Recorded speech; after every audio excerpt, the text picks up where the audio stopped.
The Rakali project has two locations, Northam and Beverly.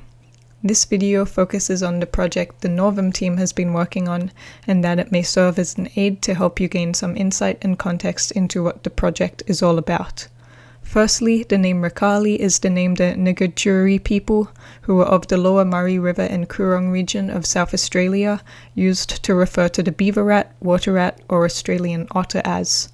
The Latin binomial is Hydromus chrysogaster, which translates as golden-bellied water mouse. Water rats, or Rakali, have a flattened head with small ears and eyes, dorsally located nostrils on a blunt nose, and a large number of whiskers. Their hind feet are broad and partially webbed for efficient swimming. The fur of the water rat is waterproof, and the coloring depends on where it is found in Australia. It varies from black to grey on the dorsal surface and white to orange on the ventral surface. Its tail is covered by dark fur and usually terminates with a white tip.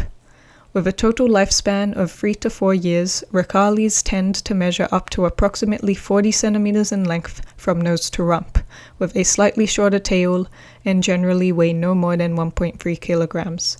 The tail, rather than being a continuation of the vertebral column, seems to be a prolongation of the abdominal cavity.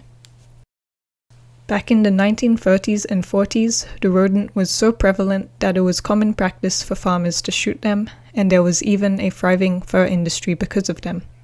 Locally, in the southwest of Western Australia, Rakali have become obsolete. This is contrary to other parts of Australia where the Rakali population is not lacking.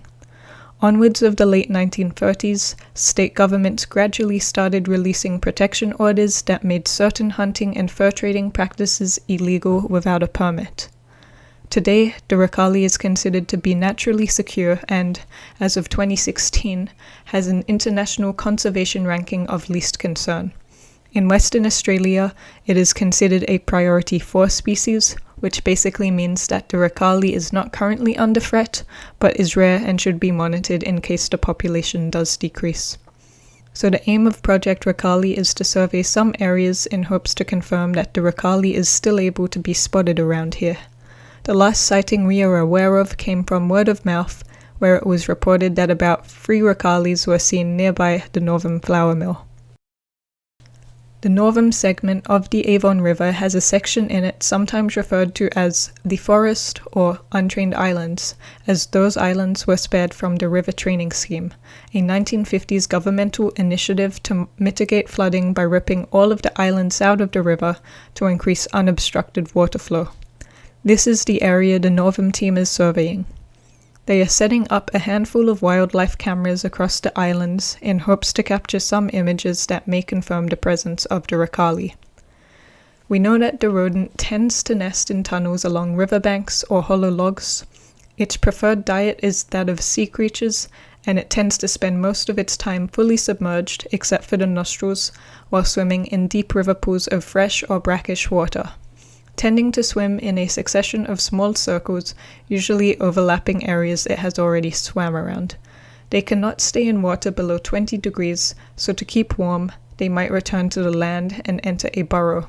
This makes them a semi-aquatic species. Currently, our team is being trained to identify what environmental clues indicate the presence of the Rakali, as well as how to set up and operate the cameras and how to analyze the data received. Though the rodent can be seen on occasion hunting in the daylight, it is generally considered to be a nocturnal animal, and therefore we've set up our cameras to detect any movement during the night at the specified areas being surveyed. We will periodically collect the captured images and review all the images to see which creatures triggered the cameras and if any happen to be the Rakali. The Rakali project is open for community involvement. If you would like to get involved, there are lots of ways you can help, including ecological studies of the Avon River Islands, oral histories of the Rakali and the Avon River at Northam, construction of nesting boxes for phascogaeal birds and bats, photographic essays of the riparian zone and islands, riparian health assessments, social media expertise, and a variety of art to celebrate Rakali and its food web. This list is not exhaustive, so if you have a different idea, we will be happy to accommodate for it. A special thanks goes out to all the organizations which help make this project possible.